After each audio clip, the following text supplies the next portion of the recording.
Les pertes qui doivent inquiéter, c'est lorsqu'elles changent d'aspect, lorsqu'elles changent de couleur, donc si elles sont grisâtres, si elles sont verdâtres, si elles sentent de manière vraiment malodorante, mais également si elles sont accompagnées de démangeaisons ou de brûlures. Là, dans ces cas-là, on va consulter.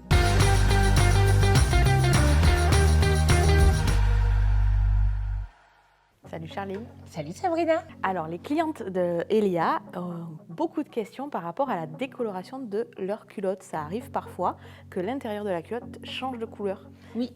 Tout à fait, ça arrive de manière assez fréquente chez beaucoup de femmes, tout simplement parce que les pertes vaginales sont de nature acide et cette acidité peut décolorer le tissu. Et est-ce que c'est grave ou est-ce que c'est normal que ça soit acide? Non, c'est complètement normal, c'est même plutôt bon signe en réalité. En fait, tout ça, c'est la flore bactérienne de l'intérieur du vagin qui vraiment protège le vagin. Donc à l'intérieur, il y a des micro-organismes, les lactobacilles, les streptocoques et d'autres micro-organismes qui sécrètent de l'acide lactique mais également du peroxyde d'hydrogène. En réalité, c'est un mot compliqué pour dire quelque chose que tout le monde connaît, c'est de l'eau oxygénée. Donc c'est pas comme si on perdait une bouteille d'eau oxygénée, mais voilà, il y a à l'intérieur des pertes vaginales des petites quantités d'eau oxygénée qui peut décolorer le tissu comme on le sait. Ok, donc après ce qu'on peut rappeler aussi, c'est que cette acidité, en fait on parle de pH quand on parle d'acidité, acidité, alcalinité, pH neutre, et il est tout à fait normal que le pH du vagin soit acide. Par contre, ça varie en fonction des femmes, en fonction de la période hormonale, donc il ne faut pas non plus s'inquiéter si vos culottes ne sont pas décolorées. Oui, complètement, c'est vraiment tout à fait normal et comme tu dis, donc ça varie des moments, ça varie également selon les femmes et surtout, il ne faut pas s'inquiéter.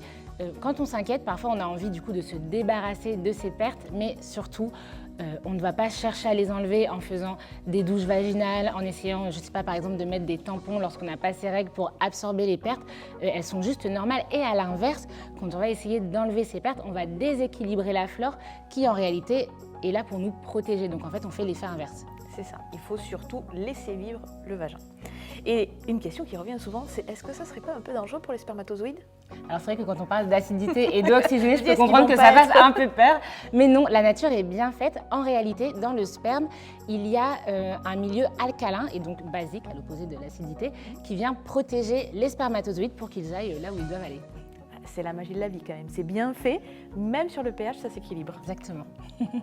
Du coup, on peut aussi dire à partir de quel moment on s'inquiète, parce qu'il y a aussi des choses qui sont anormales. Oui, complètement.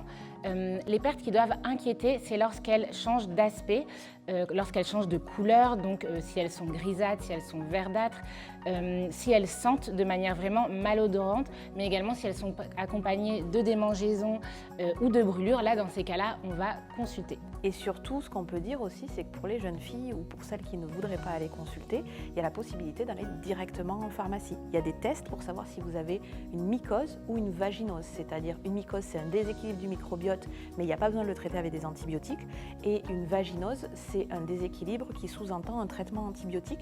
Donc ça vous permet de faire le premier pas. Le docteur en pharmacie vous aidera à choisir un traitement adapté, et sinon, là, il va falloir aller consulter pour aller chercher le bon traitement. Complètement. Et si toutefois, pour les personnes qui sont mineures et qui soit n'ont pas les moyens d'aller consulter, soit n'osent pas en parler tout simplement à leur famille, demander d'aller consulter, eh bien sachez qu'il est possible lorsque vous êtes mineur d'aller consulter sage-femme, gynécologue, médecin généraliste gratuitement et anonymement sans votre carte vitale et sans en parler à vos proches. Donc vraiment, il n'y a pas de raison pour ne pas aller consulter. Exactement, et dans le dernier cas, il y a même le planning familial. Et donc pour revenir à la décoloration, il y a également des clientes qui demandent est-ce que la culotte est toujours aussi efficace même si elle est décolorée? Oui, tout à fait. C'est juste en fait le tissu est de couleur noire. Souvent la décoloration c'est un peu au burn, on va dire.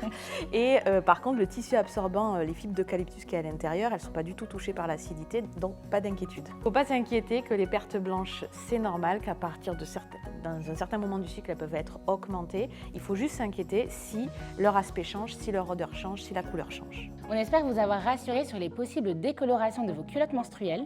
Et maintenant vous avez les cartes à main pour écrire de nouvelles règles du jeu.